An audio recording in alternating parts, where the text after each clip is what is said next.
اور یہ ساتھ اگرچہ کہہ دیا کہ اگلا وزیر اعظم بھی وہی ہوگا جس سے میں ہاتھ رکھوں گا، پر یہ نہ سمجھو میں جا رہا ہوں، میں اگر چلا بھی گیا تو آنے والا بندہ میرا ہی آدمی ہوگا۔ وہ بالکل اپنے اسی ایک فائٹنگ موڈ میں وہ بھی ہیں، نواز شریف بھی بالکل اس فائٹنگ موڈ میں آ رہے ہیں۔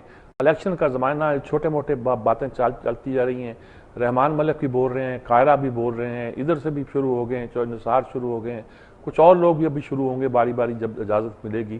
تو میڈیا پر بھی بڑے زور و شور سے بحثیں ہوتی ہیں اور خوب ٹکراؤ کی فضا پیدا ہوتی دکھائی دیتی ہے۔ علاج کوئی نہیں ہے اس کے علاوہ جی، اور کچھ لوگ ایک وقت ضائع کر رہے ہیں عدالتوں کے فیصلوں پر، معاملے کو لے کے آگے چلیں۔ امریکہ بیٹھا ہوا سر پر، وہ کہہ رہا ہے کہ یہ بات مانو اور وہ بات مانو، آپ نے ان سے مذاکرات کرنے۔ کل وزیر اعظم نے کہا مذاکرات ہم شروع نہیں ہوئے، ہاں ہم بات کر رہے ہیں، ہاں کر رہے ہیں، لیکن ابھی مذاکرات شروع نہیں ہوئے، باقاعدہ مذاکرات جس سے وہ پریویلیجز طے ہو رہی ہیں۔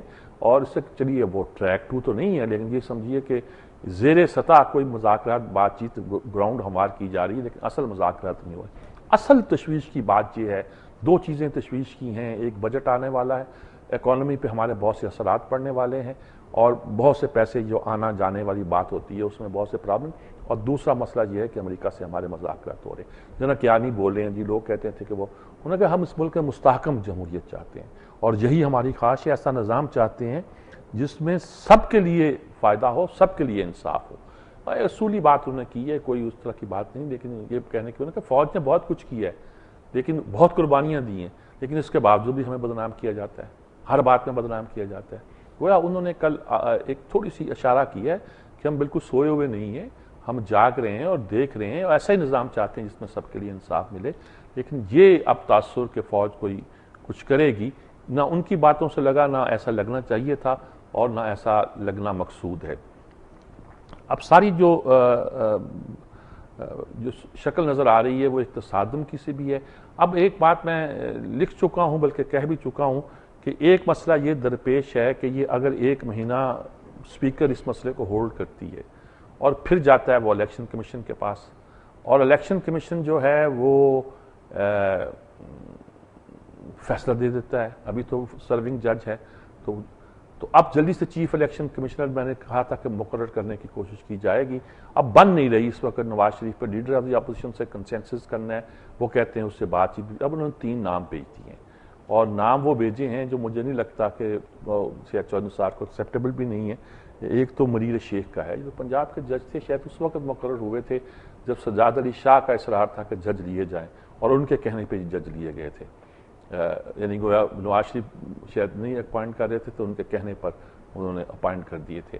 اور دوسرے ہیں امیر الملک مینگل صاحب، ان کی بھی ایک تاریخ ہے شاید چیف جسٹس صاحب کے حوالے سے، اور زاہد قربان الوی صاحب ہیں جی، یہ 3 نام دیے ہیں، اور ظاہر ہے کہ وہ اس کو ایکسیپٹ نہیں کریں گے۔ پھر کس طرح وہ کوئی جج مقرر کریں گے؟ اگر دھونس سے ایسے چیف الیکشن کمیشن مقرر کر دیں گے تو کہیں گے بعد میں دیکھا جائے گا، مقدمہ چلے گا اور جب معاملہ بنے گا۔ لیکن اس طرح قائم پرماننٹ چیف الیکشن کمیشن مقرر کرنا آسان نہیں ہوگا، کنسنسس کے بغیر اگر مقرر کیا گیا تو شاید وہ ایکسیپٹیبل نہ ہو۔ اور اب واضح طور پر کہا گیا کہ کنسنسس ہوگا جی، اتفاق رائے سے ہوگا، اور اتفاق رائے نہیں ہوگا تو بس یہ بات یہ وہ ڈیسپریٹ ہیں کہ کسی ایسے شخص کو چیف الیکشن کمیشن مقرر کر دیں کہ جب اس کے پاس کیس جائے تو وہ ڈی نوٹیفائی کرنے کا معاملہ بھی لٹکائے رکھے اور اس کو ڈی نوٹیفائی نہ کرے جی، کہیں یہی نہ ہو کہ ابھی ان دنوں میں ڈی نوٹیفائی کر دیے جائیں اور معاملہ گڑبڑ ہو جائے جی۔ یہ نقشہ تو وہ ہے جو پورا طور پر تیسری سب سے بڑی ایک بات ہٹ کے جو پریکٹیکلی ہو رہی ہے وہ ایک لیاری کراچی میں آپریشن ہے جی۔ اس آپریشن کو سمجھنے کی ضرورت ہے۔ لیاری پیپلز پارٹی کا گڑھ رہا ہے، اب وہاں جن کے خلاف آپریشن ہو رہا ہے ان کے بارے میں کہا جاتا ہے یہ گینگ وار کے گویا لیڈر ہیں۔ یہ کہا جا رہا ہے وہ جو امن کمیٹی بنائی گئی تھی، پیپلز پارٹی نے بنائی تھی، یہ اسی کے لوگ ہیں جن پر الزام تھا کہ شیر شاہ میں انہوں نے لوگوں کو قتل کیا تھا، ہنگامہ کیا تھا، جن کے بارے میں یہ ہے کہ بھتہ لیتے ہیں۔ ایم کیو ایم جن کے بارے میں احتجاج کرتی تھی، ہڑتال کرتی تھی۔ ذوالفقار مرزا کہتے تھے کہ دیے میں نے اسلحہ ان لوگوں کو۔ اب وہ ڈٹے ہوئے ہیں جی، وہ کہتے ہیں جی کوئی راکٹ لانچر وغیرہ ہم نہیں چلا رہے، بلکہ یہ پتہ نہیں کون چلا رہا ہے، اور ہم تو سرنڈر کرنے کو تیار ہیں، لیکن پولیس کے سامنے نہیں، یہ ہمیں مار دیں گے، ہم رینجرز کے سامنے سرنڈر کرنے کے لیے بالکل تیار ہیں جی۔ یہ ایک بات کہہ رہے ہیں، اور دوسری طرف وہ غوث علی شاہ وغیرہ کے ساتھ رابطہ کیا ہے، شاید وہ مسلم لیگ میں بھی آنا چاہتے ہیں، مسلم لیگ کیا فیصلہ کرتی ہے یہ بھی امپورٹنٹ ہے۔ پھر یہ راکٹ لانچر چلانے والے وہاں بیٹھے ہوئے یہ لوگ کون ہیں؟ اب ایک خبر آئی ہے کہ بی این اے کے لوگ ہو سکتے ہیں، یعنی کہ انہوں نے خود بھی کہا ہے. نصرت مرزا صاحب کراچی کے بڑے ممتاز لیڈر ہیں، وہ تو مجھے کئی 2-3 دن سے کہہ رہے ہیں کہ مجھے تو شک پڑتا ہے کہ یہ بی این اے یہاں آ گئی ہے، یعنی بلوچ نیشنلسٹ آرمی جنہوں نے لاہور میں بھی دھماکہ کرنے کا دعویٰ کیا ہے. اگر یہ اس میں اضافہ ہو گیا ہے تو پھر یہ ایک نیا ایلیمنٹ ہے جو لا اینڈ آرڈر کے حوالے سے ہمیں اس کا جائزہ لینا چاہیے. میں کریڈٹ سب کو دیتا جا رہا ہوں، ساتھ ساتھ جن سے کوئی بات سیکھی ہے سمجھی ہے حوالے بھی دیے جا رہا ہوں جی. اچھا، سپریم کورٹ کو ایک اور جی مسئلہ، انہوں نے کہا کہ حضور یہ بلدیاتی الیکشن جو ایک تو لاپتہ افراد کا وہ سن رہے ہیں کوئی ٹائم، دوسرا نے کہا کہ بلدیاتی الیکشن کی تاریخ جمعرات تک بتائیں. آج منگل ہے نا، بدھ جو پرسوں بتائیں، 3 تاریخ کو آپ چاروں صوبے بتائیں کہ آپ بلدیاتی الیکشن کب کرا رہے ہیں. پنجاب کی رپورٹ دیکھ کے انہوں نے کہا کہ ان کا مجھے نیت نہیں لگتی کہ الیکشن کرائیں گے، اور 2013 میں الیکشن ہوتے دکھائی نہیں دیتے. سپریم کورٹ بھی کیا کرے، ہر چیز ڈال دیتے ہیں، پھینک دیتے ہیں. جمہوریت کی راہ پہ چلنے کا بھی ارادہ نہیں ہے. اگر الیکشن کی بات بھی ہوتی ہے، الیکشن لسٹیں مکمل نہیں ہیں جی، وہ حتمی طور پر 27 مئی کو جاری کی جائیں گی، پھر اس پہ اعتراضات آئیں گے، کچھ اور ہوگا، بہت کچھ ہوگا. یہ کب تک مسئلہ طے ہوگا جی؟ اور ان کا خیال تھا کہ بجٹ کو پہلے ان کا ٹارگٹ تھا کہ 23 مارچ کو نکالنا ہے کیونکہ سینٹ کے انتخابات ہونے. اب ان کا ہے کہ جی بجٹ کو نکالنا ہے، پھر اس کے بعد ہم بہت سی باتیں جو نہ کر سکتے ہیں یا کہہ سکتے ہیں.